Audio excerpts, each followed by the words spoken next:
नमस्कार, स्वदेश न्यूज की खास पेशकश में आप सभी का स्वागत है। मैं हूं आपके साथ भागीरथ साहू। पहले और दूसरे चरण में कम वोटिंग प्रतिशत ने न सिर्फ निर्वाचन आयोग की चिंता बढ़ाई थी, बल्कि राजनीतिक दलों के भी कान खड़े कर दिए थे। यही वजह रही थी मतदान प्रतिशत बढ़ाने के लिए न सिर्फ जनता से अपील करते नजर आए थे, बल्कि एमपी में तो अमित शाह ने मंत्रियों को पद से हाथ धोने तक की हिदायत दे दी थी। अब मतदान प्रतिशत बढ़ा तो है, लेकिन फिर भी उतना नहीं जितने की उम्मीद की जा रही थी। अब देश के साथ ही मध्य प्रदेश में तीसरे चरण का मतदान संपन्न हो गया है। पहले और दूसरे चरण की अपेक्षा इस बार जो भी प्रयास किए गए उसको देखते हुए वोटिंग प्रतिशत भी बढ़ा है, जिस पर भाजपा और कांग्रेस के अपने अपने दावे हैं। वोटिंग प्रतिशत कम पर भाजपा का कहना था कि वोटिंग परसेंटेज जो बढ़ेगा वो भाजपा के पक्ष में है, तो वहीं कम वोटिंग प्रतिशत पर भाजपा नेताओं ने यह भी कहा था कि कांग्रेस का कार्यकर्ता ही घरों से नहीं निकला है और कम मतदान प्रतिशत को यही वजह भी बताई थी। लेकिन तीसरे चरण में वोटिंग प्रतिशत बढ़ा है। अब सवाल यही है कि वोटिंग प्रतिशत जो बढ़ा है वो किसके पक्ष में है। तीसरे चरण में एमपी की बात करें तो विदिशा में शिवराज सिंह चौहान, गुना में ज्योतिरादित्य सिंधिया और राजगढ़ में दिग्विजय सिंह जैसे दिग्गज नेताओं के गढ़ में भी भारी वोटिंग हुई। अब देखने वाली बात होगी कि ये दिग्गज क्या अपना गढ़ बचा पाएंगे। सवाल ये भी है कि आखिर जनता किसके पक्ष में है। अपने घरों से बाहर निकली और बढ़ा हुआ मतदान क्या एमपी में बीजेपी को क्लीन स्वीप करा रहा है, या फिर कांग्रेस के लिए मध्य प्रदेश में कुछ संजीवनी मिलने वाली है। हम इसी मुद्दे पर खास चर्चा करेंगे। तो चलिए आप कुछ आंकड़े भी बता दें कि जो परसेंटेज सामने आए हैं। मुरैना की अगर बात करें तो मुरैना में 2019 में 61.89% मतदान हुआ था। 2024 में 58.22%। ये पिछले बार के मुकाबले तकरीबन 3.67% घटा है। भिंड की अगर बात करें तो 2019 में 54.42% मतदान हुआ था और अभी भिंड में 54.87% करीब समान यहां पर दिखाई दे रहा है। ग्वालियर की अगर बात करें तो 59.78% मतदान हुआ था, अभी 61.68%। गुना में 2019 में 70.32% और 2024 में बढ़ के 71.95% हुआ था। सागर की बात करें 58.67%। ये 2014 का भी आपको बता रहा हूं मैं। 58.67, 2019 में 65.51, 2024 में 65.19। तो अगर देखेंगे थोड़ा सा यहां पर कम हुआ है, कुछ अगर माइनस में जाएंगे तो 0.32% सिर्फ कम हुआ है सागर में। विदिशा में अगर बात करें 2019 में 71.79% और 2024 में अभी 74.05%। सबसे ज्यादा अगर हम सभी क्षेत्रों की बात कर ले, सबसे ज्यादा विदिशा में यहां से मध्य प्रदेश के पूर्व मुख्यमंत्री शिवराज सिंह चौहान चुनाव मैदान में थे बीजेपी की तरफ से। यहां पर 2.26% मतदान की यहां पर बढ़ोतरी हुई है।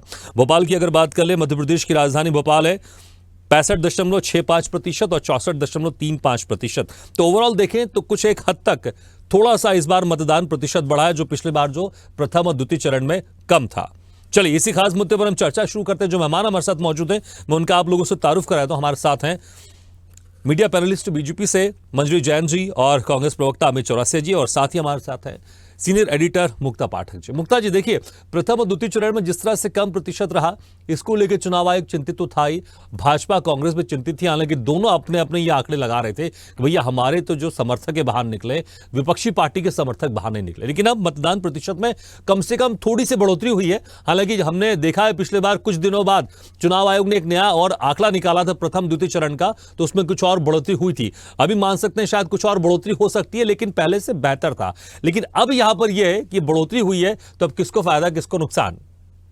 जी बिल्कुल भागीरथ जी, देखिए 2 चरण में जो वोट प्रतिशत कम था उसको लेकर सभी लोग चिंतित थे। तीसरे चरण में जिस तरह से ब्रांडिंग हुई, बार बार जो लोगों को से जनता से अपील भी की, उसका असर देखने को मिला है और दोनों पार्टीज ने भी मेहनत की है। अगर हम यहाँ मध्य प्रदेश की बात करें तो वोट प्रतिशत बढ़ा है। अब इसको अगर हम राजनीतिक दृष्टि से एनालिसिस करें तो चलिए शुरू करते हैं हम भोपाल से। भोपाल में आप देखिए ग्रामीण क्षेत्र सीहोर बैरसिया में वोटिंग परसेंटेज बहुत अच्छा रहा है, जिससे हम कह सकते हैं कि फायदा कांग्रेस को रहेगा। और उत्तर दक्षिण अगर देखें तो वहां पे वोट प्रतिशत बहुत घटा है। तो यहाँ पे आप देखिए बीजेपी के जो अभी विधायक है, जो पहली बार के विधायक है सबनानी, उनके उनके उनके जो समर्थक है हम कह सकते हैं वो नहीं निकले हैं। आप विदिशा की देखिए तो विदिशा में पूर्व मुख्यमंत्री शिवराज सिंह चौहान लगातार उन्होंने इस बात को कहा भी था कि वो चाहते हैं कि वो रिकॉर्ड मतों से जीते, और जिस तरह से उन्होंने जीत तोड़ मेहनत की है इस पूरे चुनाव प्रचार में, और देखिए विदिशा की जनता ने उनको सपोर्ट किया, ये हम बिल्कुल कह सकते हैं। अब आप गुना की बात करेंगे तो गुना में भी वोट प्रतिशत अच्छा खासा रहा है। अब ये देखना होगा, देखिए गुना में कांटे की टक्कर है, वहां पे जिस तरह से सिंधिया जी और उनके परिवार ने मेहनत की है पूरी जनता से कनेक्ट करने की, तो उसका फायदा उनको मिलेगा। राजगढ़ की आप देखिए तो राजगढ़ में रिकॉर्ड मतों से वहां पे मतदान हुआ है। अब इसका जो श्रेय है दोनों पार्टीज ले रही। कांग्रेस का कहना है कि लोगों ने दिग्विजय सिंह के लिए वोट किया है, बीजेपी का कहना है चूंकि हमने इतनी एग्रेसिवली कैंपेन किया है तो ये बीजेपी के पक्ष में है, बीजेपी के कार्यकर्ता निकले हैं क्योंकि वहां से उनको ये सीट को जीतना है। भिंड मुरैना का आप देखिए तो वहां पे बीजेपी पे सवालिया निशान है, बहुत कम प्रतिशत वोटिंग हुई है। वहां से जो मंत्री हैं इंदिल सिंह कंसाना, उनके खुद की कॉन्स्टिट्यूएंसी में वोटिंग नहीं हुई है। तो अब ये बहुत सारी, और ये लगातार इस बात पे जो है केंद्रीय गृह मंत्री अमित शाह भी चिंता व्यक्त करते रहे कि, और उन्होंने दो टूक कहा भी था जो खबरें आ रही थी कि जिस क्षेत्र में कम मतदान होगा वहां से उस व्यक्ति को, उसको मंत्री बनने का भी कोई हक नहीं है। तो इस तरह की बातें वो कहकर गए थे। हमने देखा था पिछले दिनों जेपी नड्डा भी आए थे, उन्होंने भी कहा था कि वोट प्रतिशत बढ़ाइए। वोट प्रतिशत तो बढ़ा है थोड़ा बहुत, लेकिन इसका राजनीतिक मायने क्या है? चलिए हमारे साथ मंत्री जी मौजूद हैं, इन्होंने विदिशा में बहुत मेहनत की है, लगातार हम इनको देख रहे थे कि ये पूर्व मुख्यमंत्री शिवराज सिंह चौहान के साथ लगातार प्रचार प्रसार में जुड़ी हुई थी। चलिए इनसे पूछ लेते कि इस पूरे वोट परसेंटेज को वो कैसे देख रही हैं। मंजरी जी, जिस तरह से कल जो तीसरा चरण का मतदान था, वोटिंग परसेंटेज है, अलग अलग सीट्स को आप कैसे उसका आंकलन कर रही हैं? देखिए विदिशा से ही शुरू करते हैं, क्योंकि मैंने विदिशा में कैंपेनिंग की है तो मुझे वहाँ का नॉलेज अच्छे से है। तो मैंने देखा कि शिवराज सिंह चौहान जी वहाँ से प्रत्याशी के रूप में थे, जो कि पूर्व मुख्यमंत्री रहे मध्य प्रदेश के, और जिस तरह से वो जनता से कनेक्ट रहते हैं, मैं समझती हूँ बहुत ही ज़मीनी नेता है। और इस चुनाव के दौरान काफ़ी समय से हम काम कर रहे हैं। 98 में वो चुनाव लड़े थे, तब भी मैंने काम किया था। तो मैंने देखा कि वो कभी भी किसी भी चुनौती को हल्के में नहीं लेते हैं, और ये भी सुनिश्चित था कि वो बहुत अच्छे वोटों से जीतने वाले हैं। इसके बावजूद भी वो जनता से कनेक्ट हुए, कार्यकर्ताओं से कनेक्ट हुए, उन्होंने खुद मेहनत की।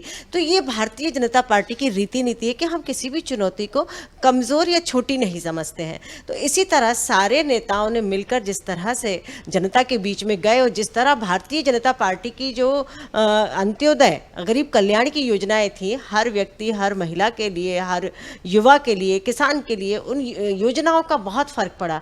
इस चुनाव में मैंने ये देखा, हमने पिछले विधानसभा में भी देखा और अभी लोकसभा में भी, जब वोटिंग हो रही थी तो इतनी तेज गर्मी थी, उसके बावजूद भी महिलाओं की जो है कतार टूटी नहीं। थोड़ा सा बीच में, थोड़ा दोपहर में जब बहुत ज़्यादा गर्मी थी तो मैंने देखा कि थोड़ा कम हुआ, लेकिन ऐसा नहीं था कि कतार कहीं टूटी हो।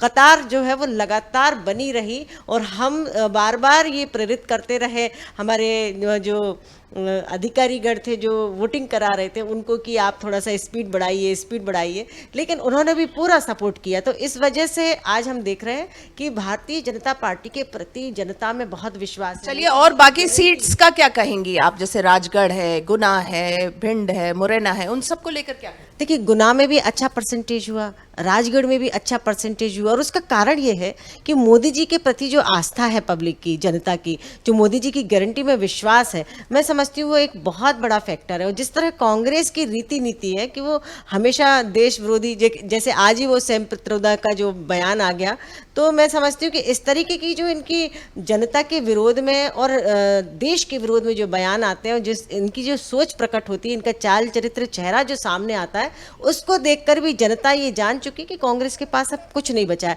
कांग्रेस जो अब कहना चाहिए इनका जो इतिहास हम देखते हैं, तो अब तक इन्होंने तुष्टीकरण की राजनीति की है और इस देश को गुमराह करने की और भ्रम फैलाने की राजनीति की है। तो अब ये कांग्रेस का रसातल में जिस तरह से ये चली गई हो कांग्रेस, इसका सबसे बुरा ये हाल जो आज हुआ है वो इन्हीं के कारण हुआ है। मुझे लगता है कि जनता ये समझ चुकी है। तो मैं समझती हूँ इसलिए जनता ने बढ़ चढ़कर हिस्सा लिया इस लोकतंत्र में। ठीक है, अमित चौरसिया जी, देखिए तमाम बातें तो दोनों तरफ से की जा रही हैं और हालांकि इसका फैसला 4 जून को हो जाएगा। लेकिन जिस तरह से हमने देखा प्रथम द्वितीय चरण में वोटिंग प्रतिशत कम रहा, उसके बाद आप लोग ये कह रहे थे कि भाई इससे हमें फायदा है क्योंकि जो बीजेपी के जो समर्थक है वो बाहर नहीं निकले, क्योंकि बीजेपी लगी हुई थी लंबे लंबे टारगेट लेगी सरकार को लेकर, लोगों के बीच में, जनता के बीच में निराशा। लेकिन अब तो वोटिंग प्रतिशत में बढ़ोतरी हुई ना, तो फिर क्या ये माना जाए कि बीजेपी के पक्ष में वोट गया अभी?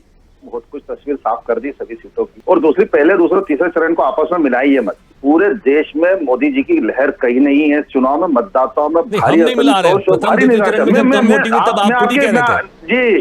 जी, मैं आपकी बात नहीं कर रहा हूँ, मैं भारतीय जनता, मेरा आपको संबोधित करने का तात्पर्य बस इतना ही है कि मैं भारतीय जनता पार्टी को संबोधित कर रहा हूँ, मैं व्यक्तिगत आप पे बात नहीं कर रहा हूँ। नहीं ठीक है, मैंने कहा एक लाइन में भी जोड़ देता हूँ। नहीं जी, तो जो भारतीय जनता पार्टी ये कह रही थी कि मध्य प्रदेश में जो इनके अहंकार के बोल फूट रहे थे, वीडी शर्मा जी बयानवीर नेता 370 प्रति बूथ हम वोट लाएंगे, जब देश की जनता को पता चला जिस 370 धारा पे वोट मांग रहे हैं वहां जम्मू कश्मीर में तो तीनों लोकसभा सीटों पे चुनाव नहीं लड़ रहे हैं।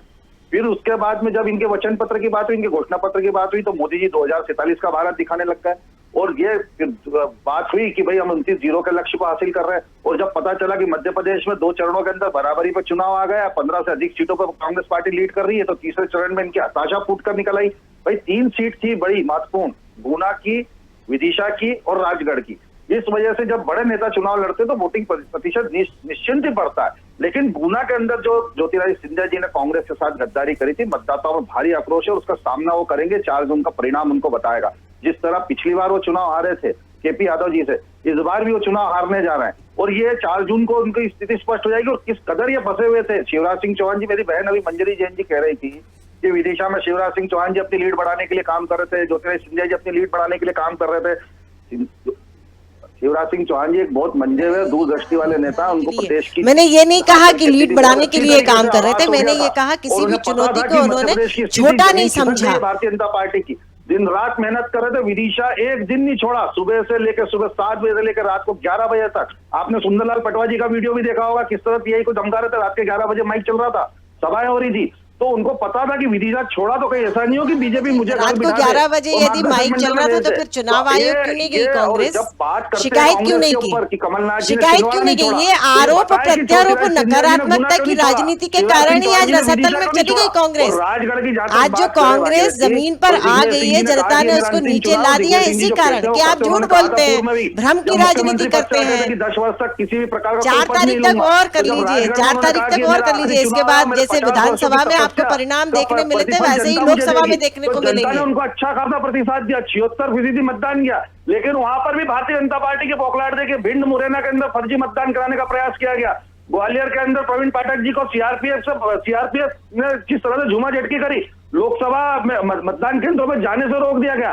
5 फर्जी महिलाओं का मतदान जो था फर्जी तरीके से डल गया, जिसमें कलेक्टर ने इंटरवीन करा तो उनका मतदान का वापस से अधिकार मिला। तो पूरे प्रदेश में कल तीसरे चरण में भारतीय जनता पार्टी अपनी मजबूत सीटों के ऊपर ही फर्जी मतदान के सहारे थी, क्योंकि उन्हें पता था कि उनका जो जनाधार है पूरी तरीके से खिसक गया। जो वादे उन्होंने प्रदेश की जनता से करे थे कि 3000 रुपए महीना लाडली बहना को देंगे, अमित जी, लेकिन एक बात मैं दावे से कह सकता हूँ, आप जो फर्जी मतदान की बात कर रहे हैं, हमारा चुनाव आयोग इतना सक्षम है, अगर कोई कोशिश भी करना चाहे ना तो चुनाव आयोग फर्जी मतदान करने देता नहीं, इतना तो सक्षम है हमारा चुनाव आयोग।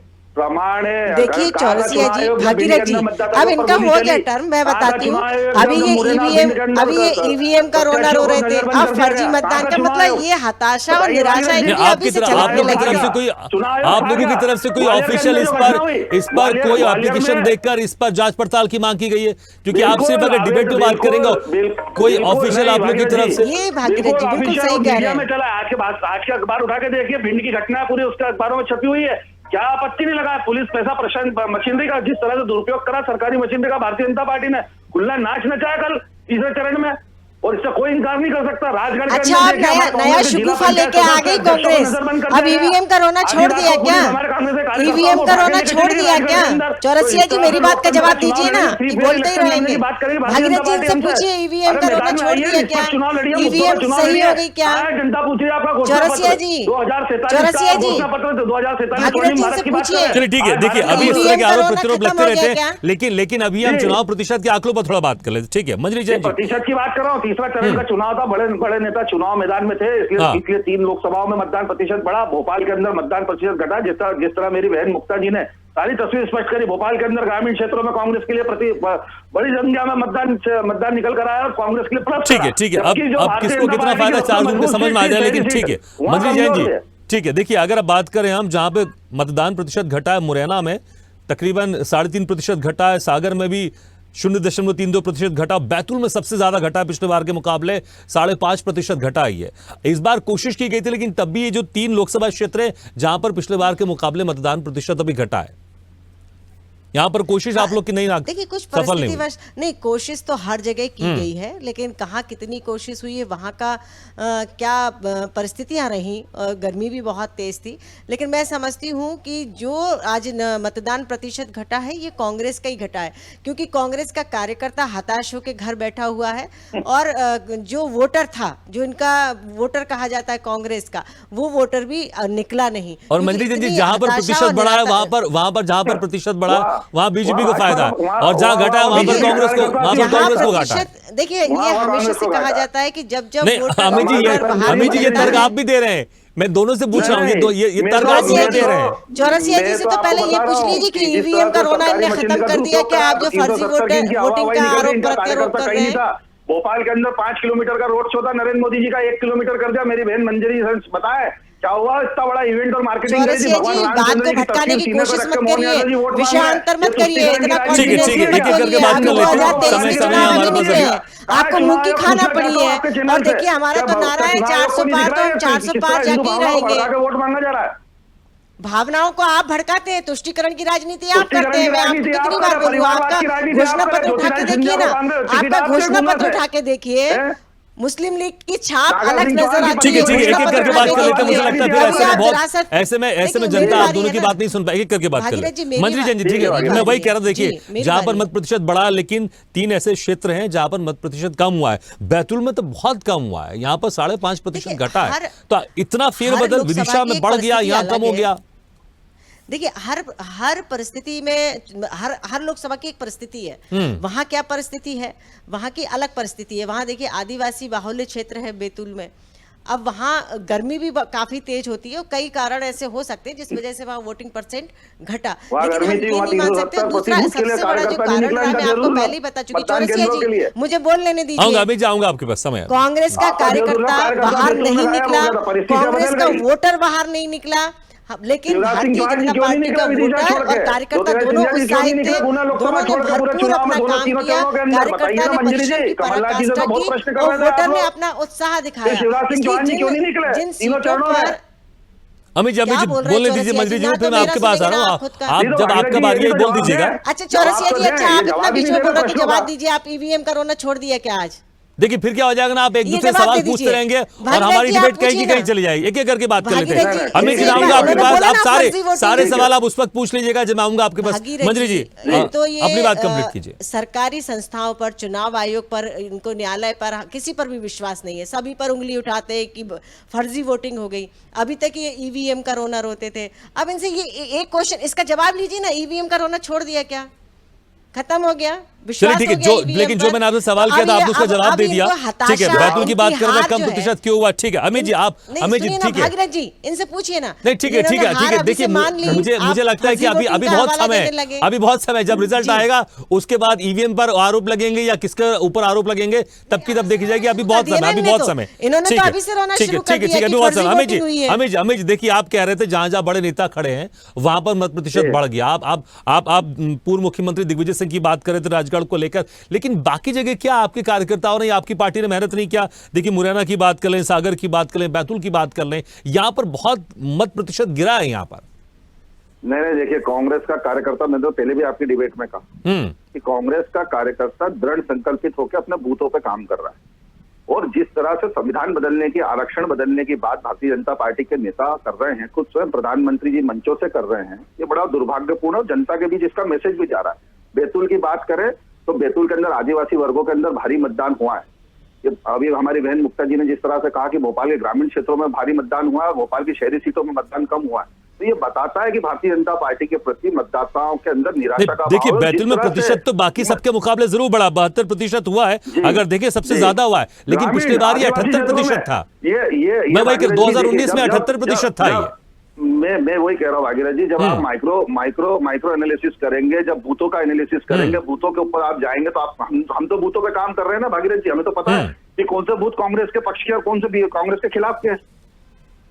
तो आप ये भी तो बात समझिए, जो आदिवासी बूथे हैं वहां पे परसेंटेज बढ़ा है, निसंदेह बढ़ा है, और ये कांग्रेस के फेवर में गया है। जब तो हम कह रहे हैं कि हम 15 से अधिक लोकसभा, और क्यों भारतीय जनता पार्टी बौखलाई हुई है। अभी मेरी बहन मंजरी जैन जी पूरी तरीके से बौखला गई कि पहले ईवीएम की बात करते थे, अब फर्जी मतदान की बात करते हैं। तो आज के अखबार उठा के देख लीजिए मंजरी जी, बौखलाहट आपकी दिख रही है, मैं थोड़ी इल्जामात लगा रही हूँ। मुरैना में इल्जामात आप लगा रहे हैं। अब बैतूल में जो 5% से अधिक परसेंटेज कम हुआ है, वैसे तो बहुत अच्छी वोटिंग हुई है, दुर्भाग्यपूर्ण घटना है। जो मतदाता वोट लेकिन वो करने सब निकले थे बीजेपी के उनके पक्ष घर में जला ठीक गया है, चलिए देखिए, मुझे लगता है कि ये मुद्दे तो चलते रहेंगे। अभी 4 चरणों का और चुनाव बाकी। लेकिन मुक्ता जी देखिए, अभी हम एनालिसिस करें, ठीक है अमित जी ठीक है, मुद्दे पर तो है, लेकिन अभी हम एनालिसिस भी कर रहे हैं यहाँ पर क्या घटा, क्या यहाँ पर बढ़ा है। ठीक है, जैसे मुक्ता जी बैतूल की बात जरूर कर रहे थे, सबसे ज्यादा मत प्रतिशत यहीं पर पड़ा 72%, लेकिन पिछले बार के मुकाबले यहाँ पर तकरीबन 5.5% गिरा है यहाँ पर। तो बहुत सारी सीटें यहाँ पर गिरा है और बहुत कुछ सीटें ऐसी जहां पर बढ़ा भी है।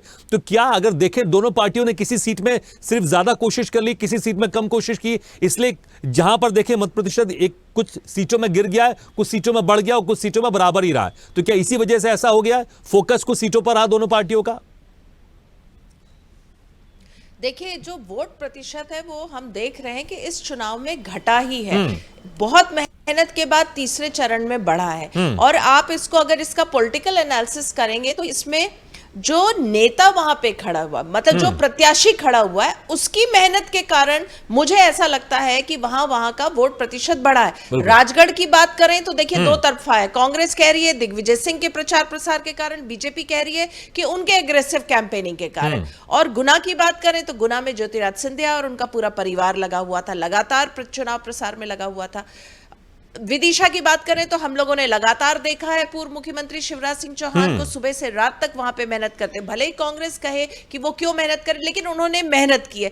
तो जहां जहां पे मेहनत हुई है, जिस प्रत्याशी ने मेहनत की है, वहां पे वोट प्रतिशत बढ़ा हुआ दिख रहा है हमें इस बार तीसरे चरण में। और जहां पे मेहनत नहीं हुई, चाहे वो प्रत्याशी हो, चाहे वहां से उस इलाके का मंत्री हो, वहां पे प्रतिशत नहीं बढ़ा। जैसे मैंने एग्जाम्पल दिया आपको इंदल सिंह कंसाना, उनके खुद के क्षेत्र से वोटिंग प्रतिशत बिल्कुल ना के बराबर हुई है। यहां का मैंने बताया भोपाल का, शहरी का, जहां पे सबनानी, विधायक सबनानी है, उन्होंने उनके क्षेत्र से वोटिंग कम हुई है। तो ये नजर आ रहा है, ये तो एनालिसिस, ये तो साफ नजर आ रहा है कि जहां पे प्रत्याशी, जहां पे वहां के नेता, वहां के मंत्री उन्होंने मेहनत की है, वहां पे वोट प्रतिशत बढ़ा है। बिल्कुल, वाकई। और मुझे लगता है इसलिए जब अमित शाह यहाँ पर आए थे, जेपी नड्डा आए थे, तो उन्होंने सीधे यहाँ पर नेताओं को, मंत्रियों को ताकीद किया था कि अगर मत प्रतिशत अगर कम होगा तो फिर चुनाव बाद कुछ एक्शन लिया जा सकता है। चलिए, हमारा समय भी समाप्त हो गया। मंजरी जैन जी बहुत बहुत शुक्रिया आपका, अमित चौरसिया जी शुक्रिया आपका, और मुक्ता पाटिल जी आपके बहुत बहुत शुक्रिया हमारे इस खास चर्चा में शामिल होने के लिए। चलिए, कम से कम राहत की बात यह है कि प्रथम और द्वितीय चरण में जो मत प्रतिशत कम हुआ था, तीसरे चरण में यह मत प्रतिशत मध्य प्रदेश पर थोड़ा बढ़ा है। हालांकि अभी फाइनल आंकड़े कुछ दिन बाद और इसमें तब्दील हो सकती है, क्योंकि पिछली बार हमने देखा चुनाव आयोग ने कुछ दिनों बाद एक फाइनल आंकड़ा दिया था। लेकिन ये राहत की बात है, मत प्रतिशत बढ़ा है। लेकिन जिन क्षेत्रों में मत प्रतिशत घटा है, खासकर जो हम बात करेंगे जिसमें मुरैना है, जिसमें सागर है, बैतूल है, इन चीजों पर मुझे लगता है कि यहां पर क्यों कम हो गया, इस पर जरूर दोनों पार्टियां चर्चा करेंगी। लेकिन यहां पर एक कोशिश जरूर रंग लाई है। इसलिए आने वाले जो 4 चरण बाकी, इसमें भी सभी पार्टियों को, नेताओं को ध्यान देने की जरूरत है, लोगों को भी थोड़ा जागरूक होने की जरूरत है। चुनाव आयोग और जागरूकता को फैलाएगा, यहां पर फैला ही रहा है वो, लेकिन लोगों को भी ज्यादा जागरूक होना है। गर्मी अत्यधिक पड़ रही है, लेकिन गर्मी को थोड़ा साइड में रखकर गर्मी से बचाव के साथ अपने घर से बाहर निकलेगा और मतदान जरूर कीजिएगा। बाकी कौन हारेगा, कौन जीतेगा, ये 4 जून को इसका फैसला हो ही जाएगा। इसी के साथ हमारे खास पेशकश में फिलहाल इतना है, लेकिन खबरों का सिलसिला लगातार जारी। आप देखते रहिए स्वदेश न्यूज, सबसे पहले देश।